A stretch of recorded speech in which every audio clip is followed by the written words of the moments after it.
Kanan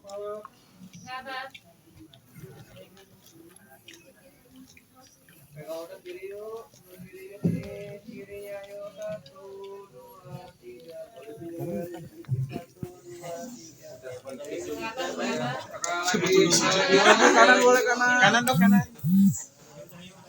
Oke, terima kasih teman-teman. Sahabat gue sendiri meninggal dibunuh sama anak barat.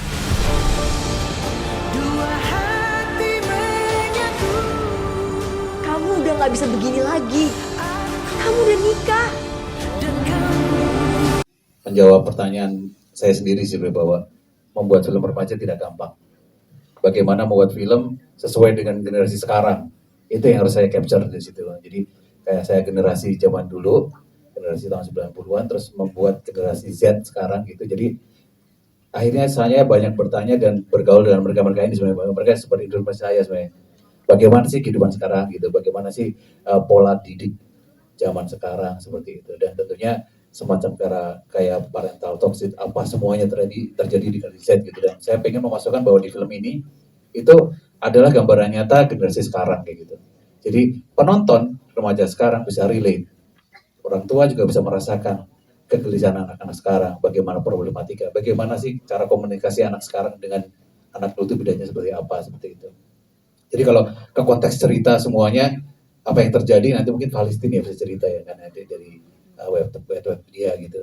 Kalau saya sih lebih bawa ini asik banget mendirect teman-teman anak-anak muda ini, bagaimana mereka punya chemistry, bagaimana membangun cerita, bagaimana mendelivery pesan kayak gitu. Karena buat saya film adalah pesan personal ya, bro. Setiap orang pasti punya capturing berbeda gitu terhadap film. Ya saya harapkan bisa mengcapture secara personal dan itu pasti value-nya insya Allah mendidik dan ada unsur kebaikan. Terima kasih. Apa yang mau nikah sama lo? Kalau ternyata istri gue itu lo gimana?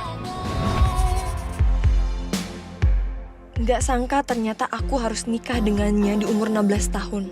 Nikah.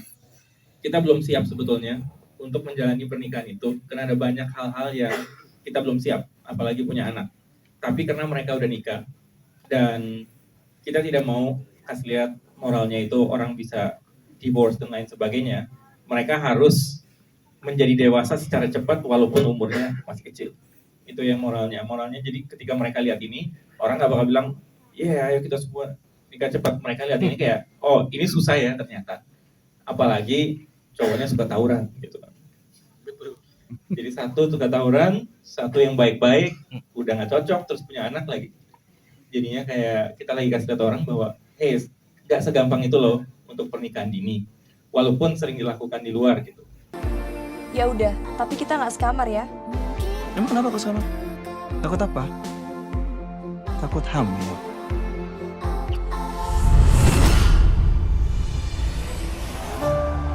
Saya bilang ya, gak ada sama sekali kita hamil sebelum nikah gitu loh. Jadi memang kita nikah dulu baru hamil. Ini kita bahas ulang kan yang salah saat itu. Ya, ini kan ceritanya pernikahan dini kan ya. Ini karena situasi mereka harus nikah pada umur muda ya. Penjodohan. Ya. Benar. Jadi kita angkat pernikahan dini ya jadinya juga soal hamil muda. Ini kan sesuatu yang memang walaupun nggak lazim sering terjadi ya di Indonesia ini karena saya baca karena itu sekarang apa namanya UU-nya itu diganti kan nikahnya harus 19 tahun atau apa. Tapi kalau kita ada alasan atau apa masih bisa 15 atau 16 dan ternyata memang banyak sekali based on rules termasuk YouTuber dan lain sebagainya. Terakhir itu sempat keluar beberapa cerita tentang itu. Seperti Wilona bilang gak dianjurkan tapi terjadi dan itu yang kita angkat di sini sesuatu yang controversial tapi terjadi dan bukan sesuatu yang legal ya karena kan udah nikah.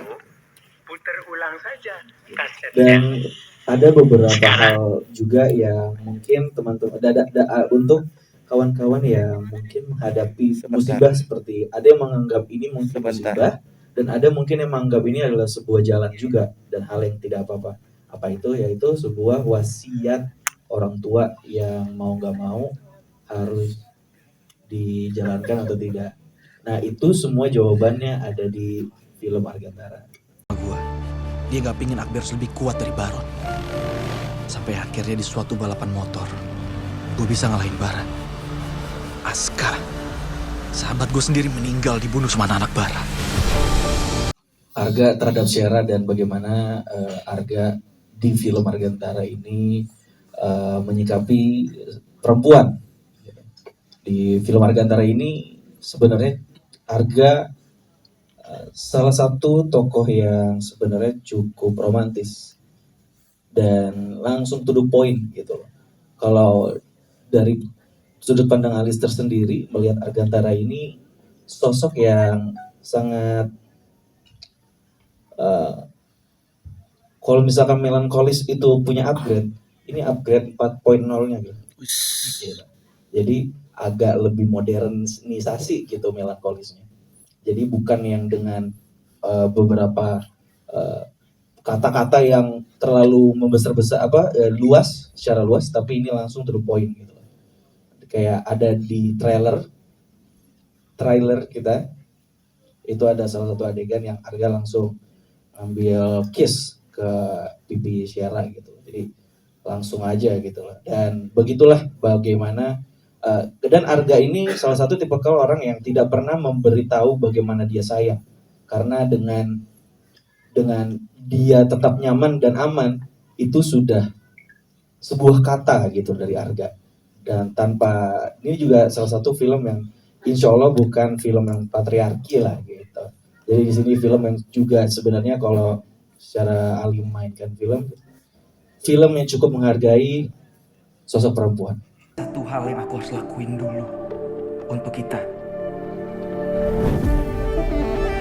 Bersama kita.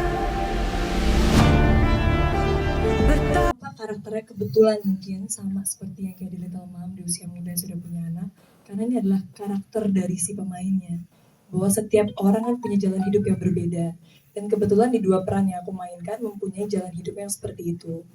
Tapi inti dari series itu atau inti dari film Argantara ini bukan mengedukasi orang untuk melakukan hal tersebut, tapi adalah kalian nonton sampai selesai, nonton sampai akhir, dari situ baru kita bisa tahu bahwa dari hal ini ada konsekuensi besar yang harus ditanggung, terutama buat anak-anak muda yang mungkin relate atau mungkin yang lagi terjadi sama dia juga, mungkin yang juga bingung mencari jalan keluarnya seperti apa dan menghadapinya seperti apa. Karena yang tadi dibilang sama Pak Rocky, ini kan sebenarnya mengangkat suatu cerita yang sebenarnya udah banyak terjadi, tapi mungkin masih sensitif untuk diangkat ke film atau series. Jadi bagi aku ya, ini kita ngomong faktanya, cinta dan nafsu tuh punya satu garis tipis, itu batas garis tipis. Mungkin yang membedakannya, mungkin karena di sini kan teman-teman wartawan juga belum nonton filmnya. Di sini tuh Ali bukan dengan sengaja menghamili Syara di luar nikah, ya kan? Syara tuh hamilnya dalam pernikahan yang mungkin belum diketahui sama teman-temannya. Memang usianya sangat muda, tapi aku percaya bahwa ini sebenarnya bagian dari satu, kebutuhan biologis, kedua, hawa nafsu itu dimiliki oleh semua orang, dan karena udah suami istri, apapun yang dilakukan sebenarnya sah-sah saja. Cuma kalau aku pribadi, aku memang tidak menganjurkan dan menyarankan teman-teman aku atau mungkin fans-fans aku untuk melakukan hubungan intim di usia yang sangat-sangat muda, apalagi di luar dari pernikahan. Tapi kalau untuk film Argantara harus ditonton dulu, karena dari sinilah baru kita bisa tahu semua konsekuensinya, semua jalur ceritanya seperti apa, baru kita bisa menyimpulkannya.